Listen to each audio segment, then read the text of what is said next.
Okay, Assalamualaikum warahmatullahi taala wabarakatuh dan selamat pagi. Saya Dr. Syamsul Arif bin Sulaiman dan saya seorang pakar anestesiologi.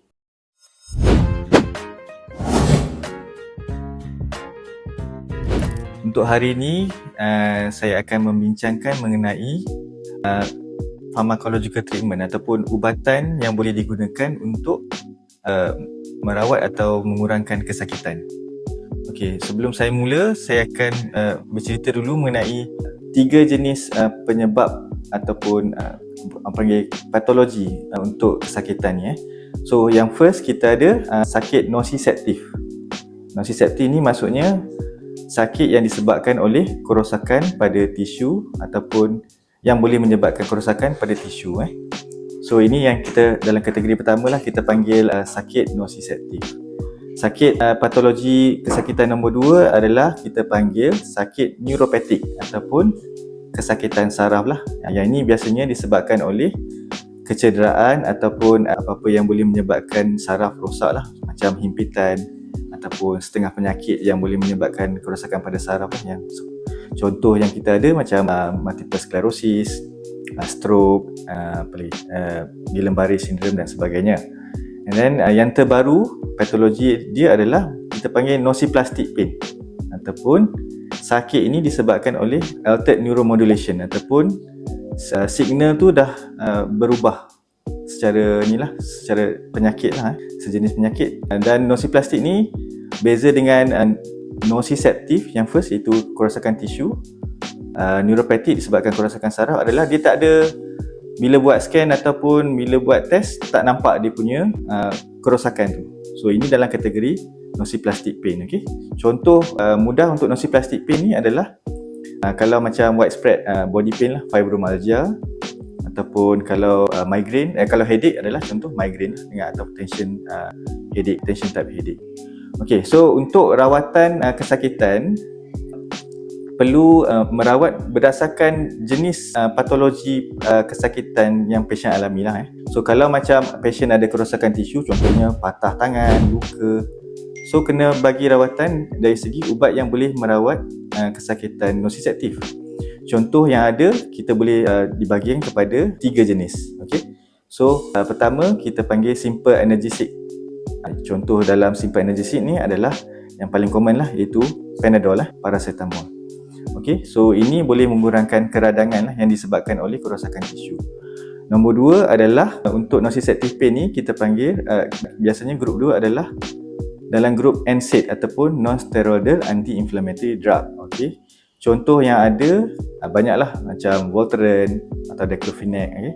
Naproxen, Meloxicam, ni semua dalam grup NSAID lah. Dan ada lagi satu dalam grup NSAID juga, tapi dia more selective. Kita panggil selective COX-2 inhibitor ataupun cyclooxygenase 2 inhibitor. Contoh yang biasa orang bagi contohnya adalah Celebrex ataupun Akoxia atau Etoricoxib. Dan kalau dalam bentuk IV form adalah Dynastat ataupun Parecoxib. Okey, ni adalah 2 kategori lah. So yang kategori ketiga ni adalah dalam kategori opioid ataupun dadah lah. Dalam kategori opioid ni pun ada beberapa klasifikasi. Contohnya, yang first klasifikasi adalah kita consider dalam kategori weak opioid ataupun opioid yang lemah. Okey, yang ni yang biasanya orang prescribe lah. Contoh weak opioid ni adalah Tramadol, ataupun kita ada lagi satu kategori adalah Codeine. Okey, Codeine ni kalau ikut kat Malaysia ni kita hanya ada satu kategori, iaitu dihydrocodone ataupun DF118. Okey.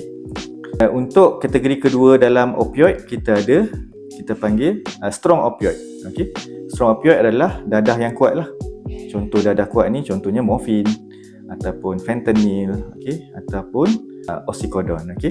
So tiga-tiga ni adalah dalam kategori dadah yang kuat. Okay. So untuk merawat sakit nociceptive ni kita biasanya boleh follow kita punya guideline daripada Kementerian Kesihatan Malaysia lah. Okay? Kita panggil dia analgesic ladder. Okay? So analgesic ladder ni adalah susunan tangga untuk kita pilih ubat mana yang kita boleh bagi untuk berdasarkan skala kesakitan pesakit. Okay? So untuk sakit berskala 1 hingga 3. Contohnya pain score lah 1 sampai 3, ataupun kita panggil sebagai sakit yang mild atau mild pain. So recommendation dia adalah kita boleh bagi paracetamol atau Panadol, ataupun boleh juga tambah dengan grup NSAID tadi, ataupun COX-2 lah, contoh Celebrex. Untuk skala kesakitan daripada 4 ke 6, ini dalam kategori moderate pain. Okey. Moderate pain ni kita boleh bagi juga tadi, macam tadi Panadol ataupun campur dengan NSAID. And then kita add on lagi satu, iaitu weak opioid. Okey, macam tadilah Tramadol atau Codeine. And then kalau sakit dia kuat, iaitu skala kesakitan daripada 7 sampai ke 10. Ini adalah indikasi untuk kita start strong opioid, dan perlu ditambah dengan ubat yang tadilah, contohnya ubat untuk sakit yang mild lah, contohnya Panadol ataupun Celebrex, tambah dengan strong opioid sama ada morfin ataupun oxycodone. Dengan tempat kita bagi inilah fentanyl. So kalau sakit tu tak juga kurang ataupun susah juga nak dikawal, then kita kena merujuklah kepada pakar kesakitan. Sebabnya ada kemungkinan sakit yang tak boleh dikontrol ni mengalami lagi satu kategori, iaitu sakit neuropatik. Okay, so sakit neuropatik ni biasanya kalau ubat yang standard macam ni, konvensional ubat untuk nociceptive, dia tak berkesan. Okay, sebab dia disebabkan oleh sakit pada saraf. So kalau sakit pada saraf, ubat yang biasa kita makan, contohnya Celebrex, Panadol ni, morfin ni, biasa tak berapa berkesan lah. So dia kena ambil ubat yang untuk sakit saraf, ubat sakit saraf neuropatik lah.